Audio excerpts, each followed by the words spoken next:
Okay, welcome back. It's Shay Seeking, and we're going to go ahead and look into the book of Genesis. So, I'm just doing a little bit of studying because something is just like heavy on me this morning.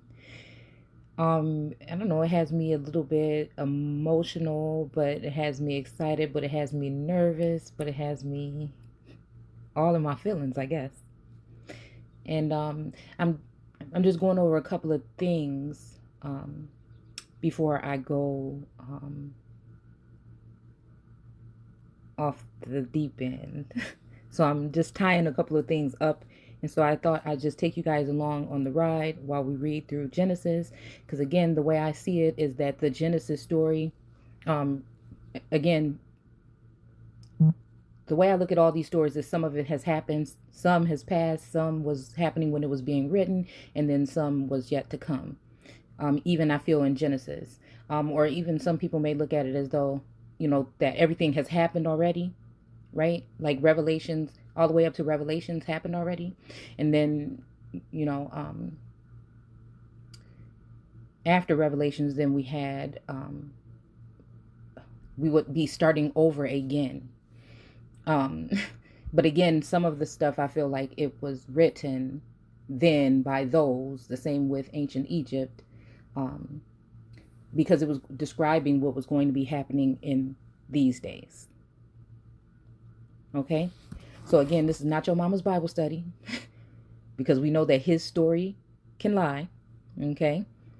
And religion is a big, again, it just in my opinion, this is just, again, I'm never here to tell you what it is or what it ain't. I'm simply sharing what it looked like to me. And I don't consider myself a religious person when it comes to the church. So let's go ahead and go. We're going to go ahead and read Genesis chapter 12. Okay? Because what I'm doing right now, I'm trying to tie something in here. Something that's kind of deep. And it's just been on my mind and it's just got me like, yeah, kind of stagnant. And I'm trying to, just go ahead and take a dive off the deep end. So let's go ahead. And it'll probably be later on today. I'm gonna try to just stick to the word for the rest of the day. So here we're talking about, okay, God calleth Abraham and blessed him with a promise of Christ. So again, right there, when we're talking about a promise of Christ, again, I haven't read yet, what the promise would be. But saying promise of Christ must mean that Abraham was going to get he was going to have access, right? In the Christ consciousness is what I feel we're talking about here. And he journeyeth through Canaan. Okay. And again, when I'm thinking Canaan here, I see the tribes or the groups, because again, the whole Bible, these things in the Old Testament, a lot of it is about moving around, new people coming in, Israel and the Israelites, which are light, meaning we can just say that may be mixed version, and I'm not even really talking skin tone here. We could look at it that way too. And then also like Jewish, right? Israelite would be something that is not it, but a version of it, right? Okay. So, and then again, the Alpha and the Omega, the beginning and the end, just thinking of Israel, like that, Isis, Ra, and El. And yeah, I don't know. I'm just thinking something with that. I'm thinking something like that. Like even this talking past, present, and future in this, in that name, right? So again, the life giver, you know, Who was there when these things were being measured? What are we talking about when we're talking about the Holy Spirit? What are we talking about when we're talking about the Ruach HaKodesh? What are we talking about when we're who? When we're talking about Israel as a her. Okay? And so, even,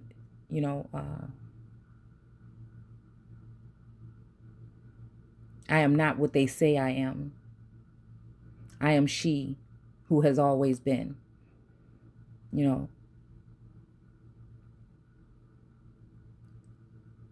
If we go back to the Ruach and look at it in a different manner, as to when he said, who were there? Were you there when I stretched out this? Well, I believe it was, I don't want to say wisdom, right? But it was one of those energies that was there. Okay. And so, is that the all mother? Is that the mother? The queen of heaven and earth? And what is her role? And what would her role be today? Not saying that the Holy Spirit is of flesh. I'm just saying.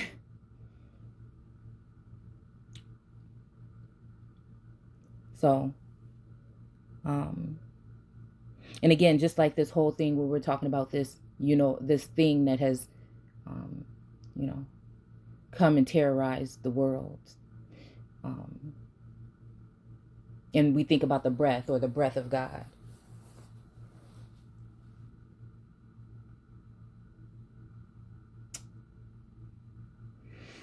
Okay, anyway.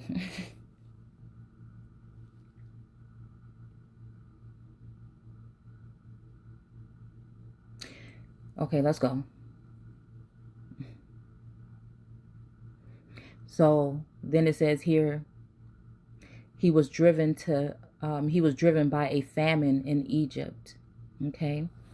So again, when we're looking at this here, we could be talking about a literal famine in Egypt, but then famine is just talking about like something deprived, or a hunger, or a thirst, or let's see, I think I still have it up.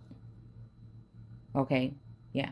So like starvation, an acute insufficiency, okay, a shortage. A shortage of food,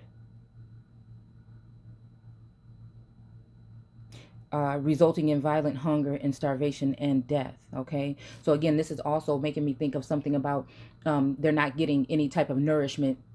He was not getting fed daily bread, or something of that nature, where something else possibly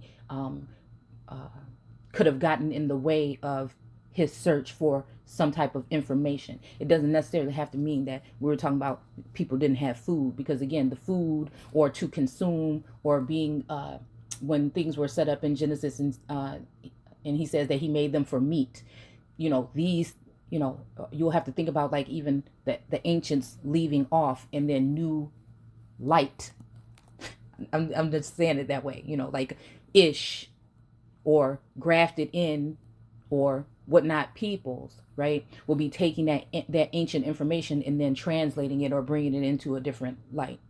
And so again, the true people would know, the Hebrews or whoever would know this type of thing. And again, a lot of them at this point in time, we're coming to a time where it is being unlocked.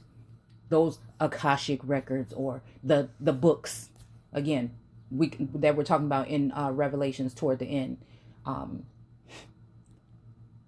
right, would be open at this time. And so there would be things going on within your body, within your DNA, certain things you might see, hear, know, that people don't know, that are going on with you. And it's like a trial, it's like a test, it's like a ritual, in a sense, where you're growing into your manhood, or your king or queenship, or just, again, I look at it as high priestess, and all these sorts of things as well. So what I'm trying to say is that when he was driven out by famine, it means that he left because he wasn't able to get something, right? Okay. And it didn't necessarily have to be like crops of food, okay? But let's go ahead and go. So it says, now the Lord had said unto Abraham, or Abram, it says in this one, get thee out of thy country and from thy kindred. Okay, so he would have to leave his country, okay, and go away from his kindred, and from thy father's house, unto a land that I will show thee, and I will make of thee a great nation, and I will bless thee and make thy name great, and thou shalt be a blessing, and I will bless them that bless thee, and curse him that curse thee. Now, again, this is talking about, I feel, Israel at this point. Possibly, right? Because I was looking for different scriptures that have to do with Israel so I can start trying to break this down a little bit better. And this is one that came up. Okay. So, and in these shall all families of the earth be blessed. So Abram departed as the Lord had spoken unto him, and Lot went with him. Okay. Okay. And Abram was 75 years old when he departed out of Haran. Okay.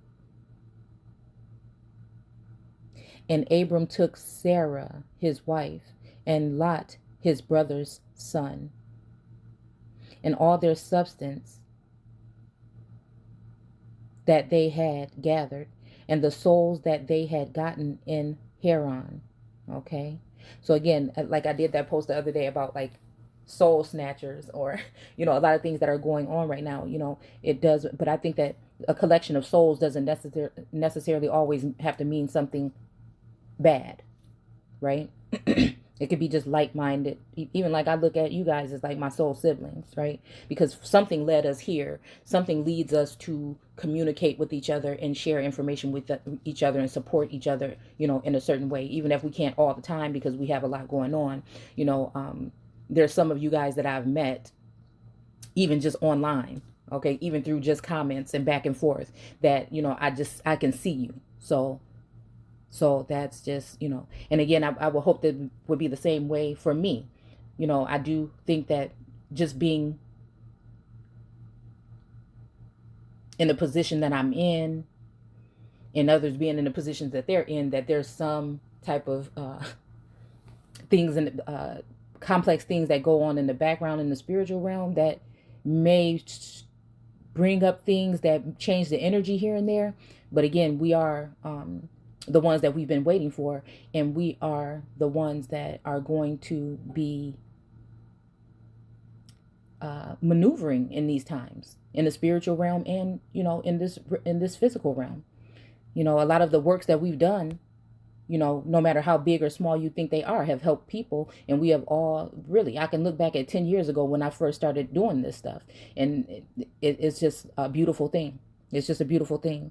Like we can look at that now and say, well, damn, and so I don't know.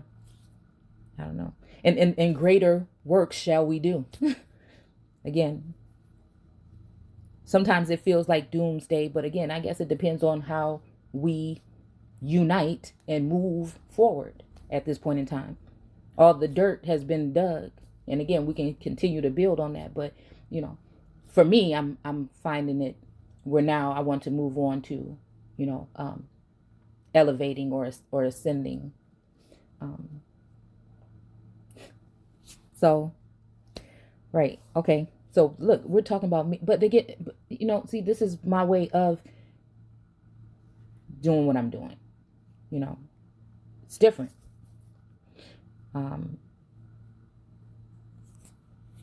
Yeah. So, okay, let's keep going. Whew. Okay. So a lot went with him. Okay. All right. And the souls that they had. Let's keep going. And they went forth to go into the land of Canaan, and into the land of Canaan they came. And Abram passed through the land unto the place of Sichem, unto the plain of Moreh, or Moreh. And the Canaanite was then in the land. And the Lord appeared unto Abram and said, unto thy seed will I give this land.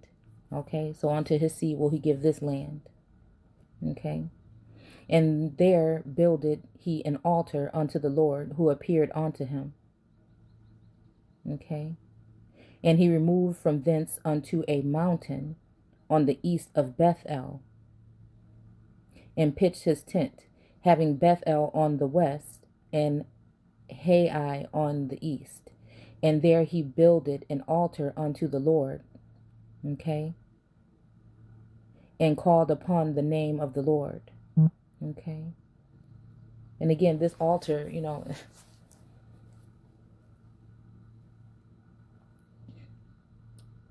could be, a building, or, as if there was, a building that an altar was put into, but it can, also be a change that's going to be done on the Lord, this particular Lord. Okay. Because again, I feel like there are definitely still different lords as well in this text. We're not just always talking about the same Lord every time. And he called upon the name of the Lord, because it would be his Lord or his landlord. If you look up the definition, it kind of breaks it down for you. So it says, and Abram journeyed, going on still toward the south, and there was a famine in the land. Okay. And Abram went down into Egypt, again, to sojourn there, for the famine was grievous in the land. Again.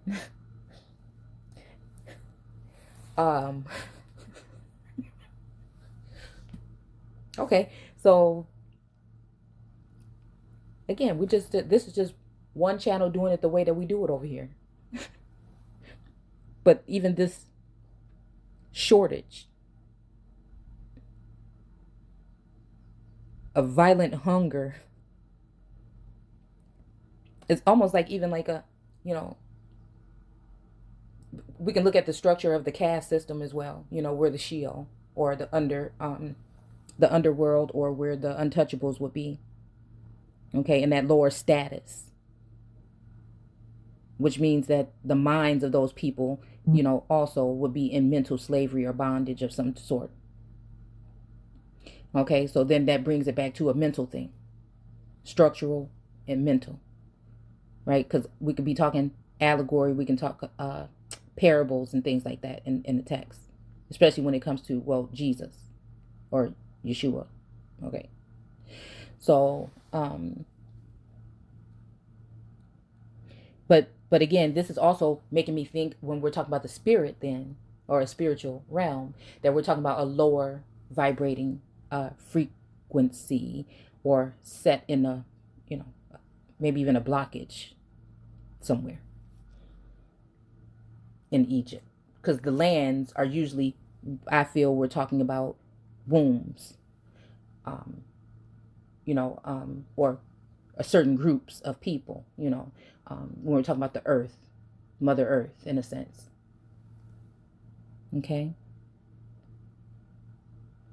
So anyways, there being a famine in this land, Abram went down into, Egypt to sojourn there. Okay. For this famine was grievous in this land. And it came to pass, when he was come near to enter into Egypt, it's also reminding me of the serpents. Well, maybe even not the caduce or whatever that's called, but it's also it's just reminding me of like the energy that will be going up and down your kundalini, the kundalini energy, right? Is maybe what it's even making me think about. And navigating through those portals, or those 7 chakras, or 7 candlesticks, or 7. Okay. Okay. And it came to pass when he was come near to enter into Egypt, that he said unto Sarah his wife, Behold, now I know that thou art a fair woman to look upon. Okay. So,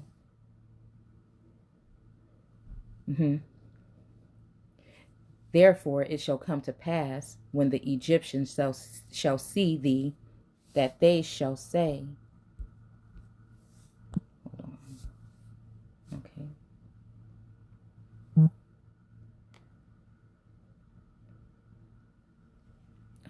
This is his wife. Okay. And they will kill me, but they will save thee alive. Say, I pray thee, thou art my sister, that it may be well with me for thy sake, and my soul shall live because of thee.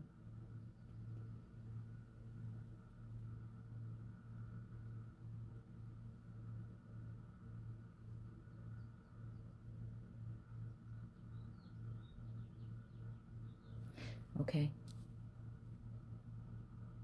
So, this is also making me think about a situation where it would be,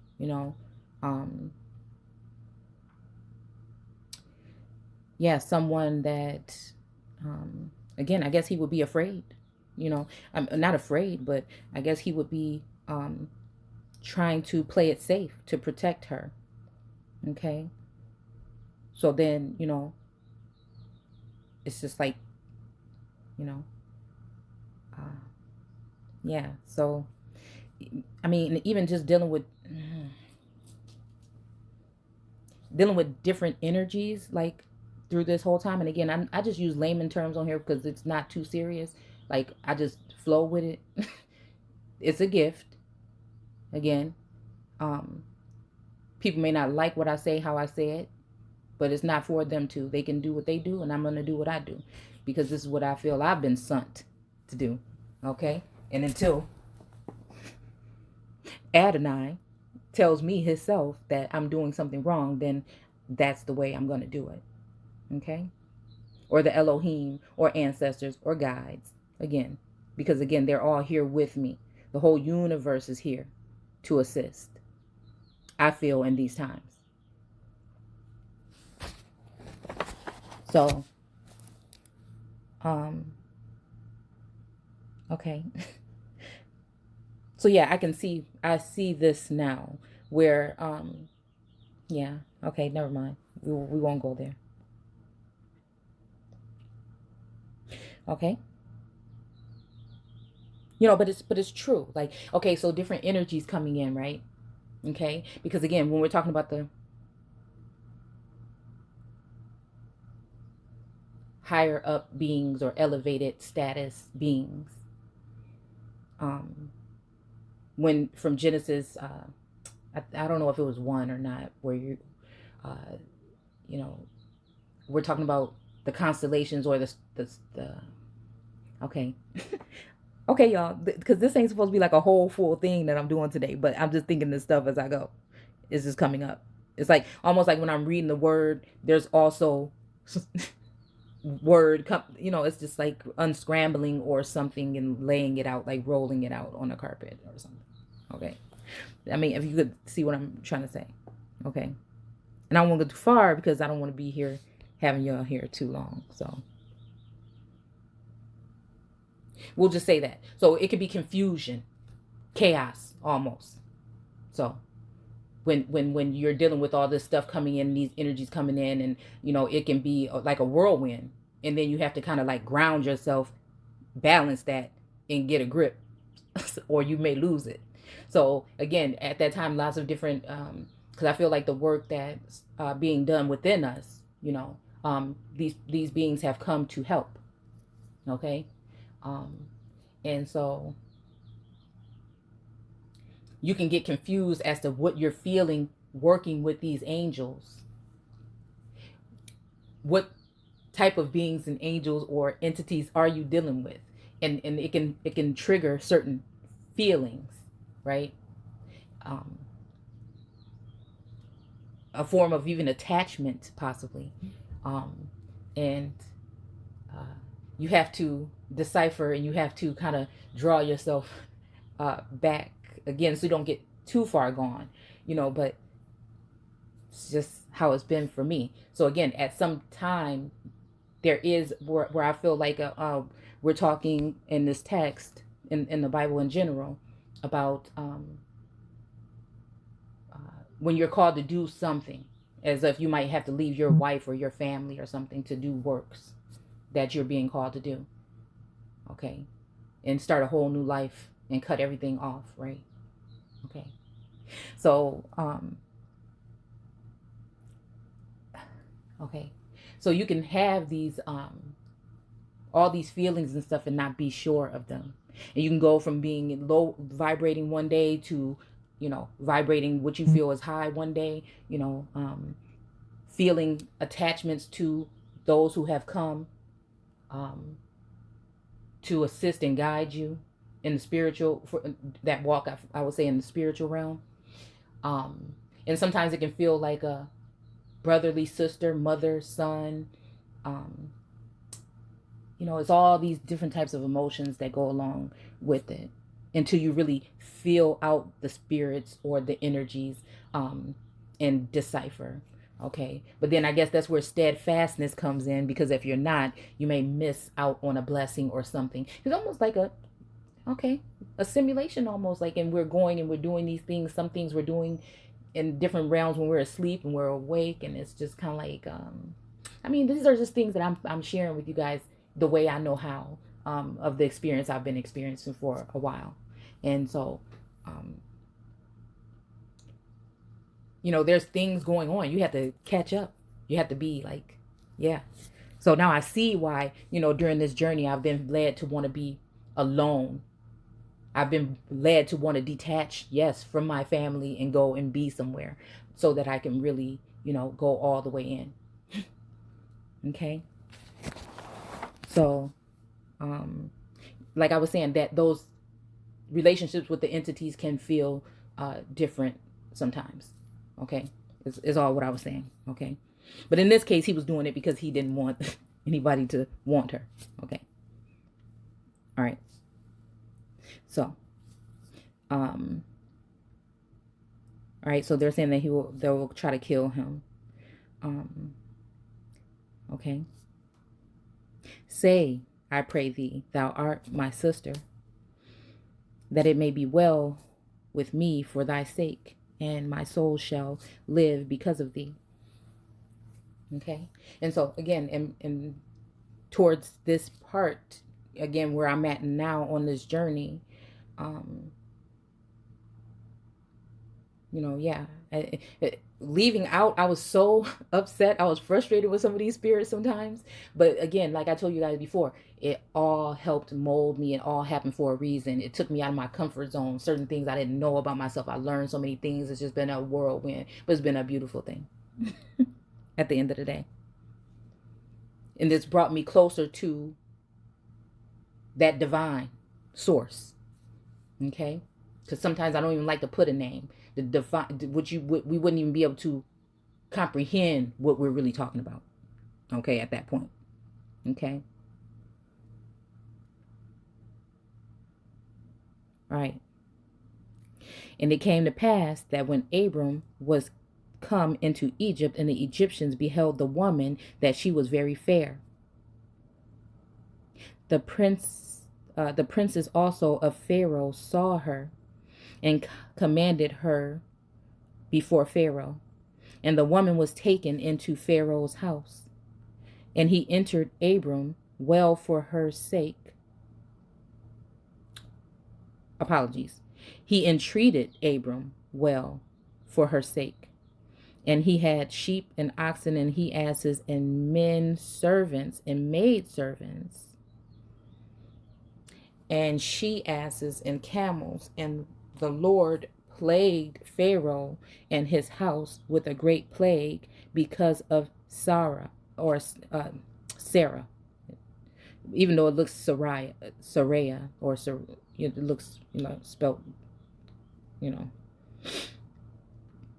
okay. And the Lord plagued Pharaoh and his house with great plagues because of Sarah, Abraham's wife. Okay. So again, this is just making me also think of like what he's saying, that there a plague came, right?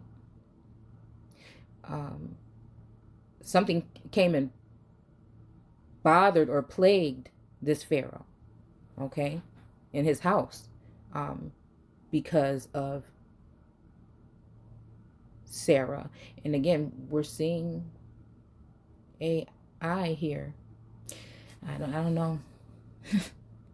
Abraham's wife, okay? And Pharaoh called Abraham and said, "What is this that thou hast done unto me? Why didst thou not tell me that she was thy wife?"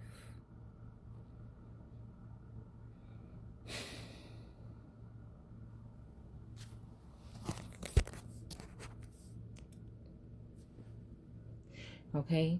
And so again, this reminds me of another storyline of a woman. Okay.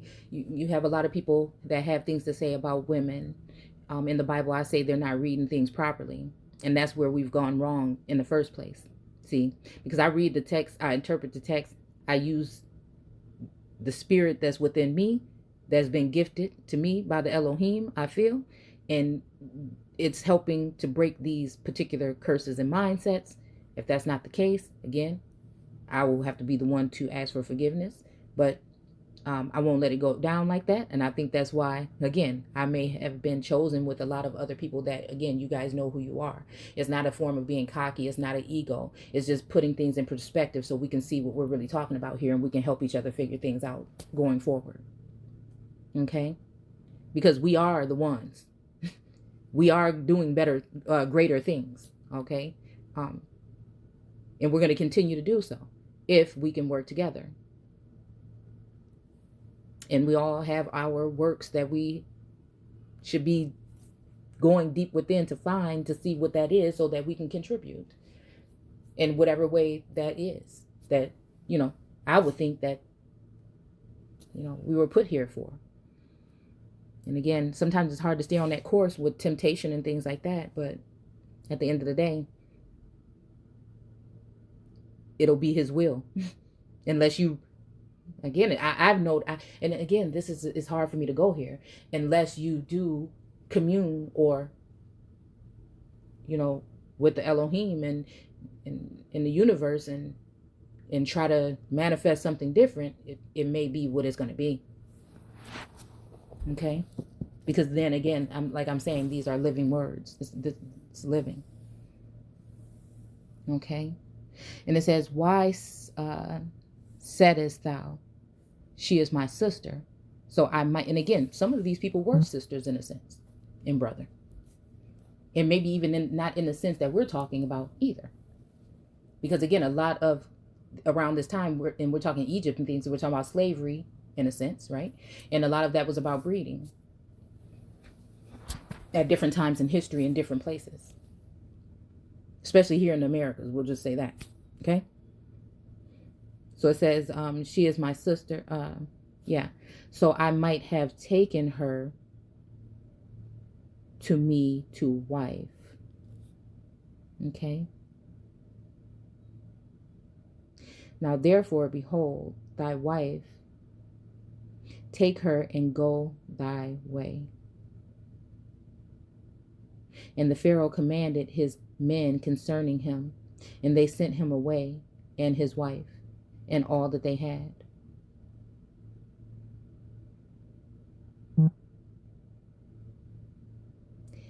Okay.